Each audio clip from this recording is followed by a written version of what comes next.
With quite a lot of disappointment and a little bit of anger on some parts. I've had messages from Tory MPs talking about how it was a bit pathetic, a lot of teeth sucking, and another one, he's a prisoner of back-covering scientists. And I think what they particularly noticed was that when the Prime Minister was asked, can you absolutely give a hard, fast guarantee that this delay won't be extended again with another delay to the lifting of restrictions, he said, at the moment, I am confident we won't extend again. And they heard that. They didn't have much confidence in the idea of a 2-week review. They weren't convinced he really was offering a serious opt-out then. They think they're going to wait at least 4 weeks, and many of them worry a lot longer than that, well into the autumn, well into the winter, you hear them say. For their part, the government come back and say, well, actually, no, the school holidays will reduce the amount of infection. That'll help the whole process. The vaccine's doing very well, they say as well. But it wasn't just Tory MPs who had a bit of fury with the Prime Minister today. The Speaker, too, he was furious that these announcements have not happened in the House of Commons, and you don't actually often see him quite as angry as you do in this clip here. I find it totally unacceptable that once again, that we see Downing Street running roughshod over members of Parliament.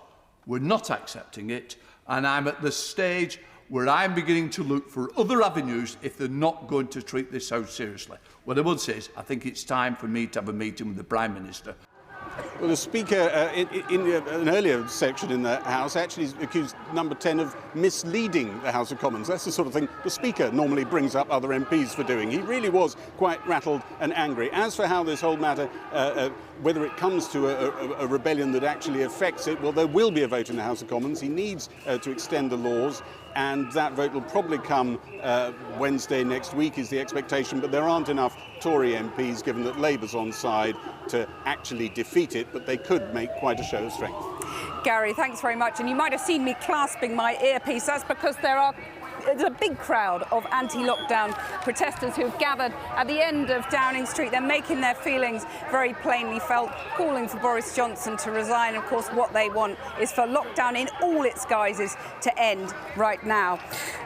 Well, one of the most vocal critics of the government's lockdown policies from the Conservative benches is Sir Charles Walker, who's the vice chair of the 1922 Committee of Backbench Tory MPs, and he's in our Westminster studio. Sir Charles, you heard the Prime Minister talking about the need to save many thousands of lives by delaying the June the 21st date. Does he have your backing for that? I won't be supporting an extension to lockdown, and Cathy, you know I've not voted once in support of lockdown. I don't intend to start next week, but I'm extremely pessimistic. I think reading the mood music, Sir Chris Whitty said that there would be more cases recorded in 4 weeks' time.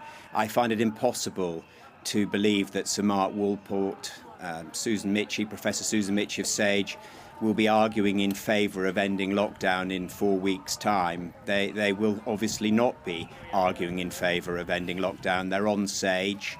They spend a lot of time speaking to journalists as well, but it's clear to me that in the balance of probability, this lockdown will go on through the summer and tighten up in the autumn and winter. So Charles, just pause 1 minute there because the Prime Minister's on the doorstep. Prime Minister, did you act too late to block the Delta variant from coming into the UK?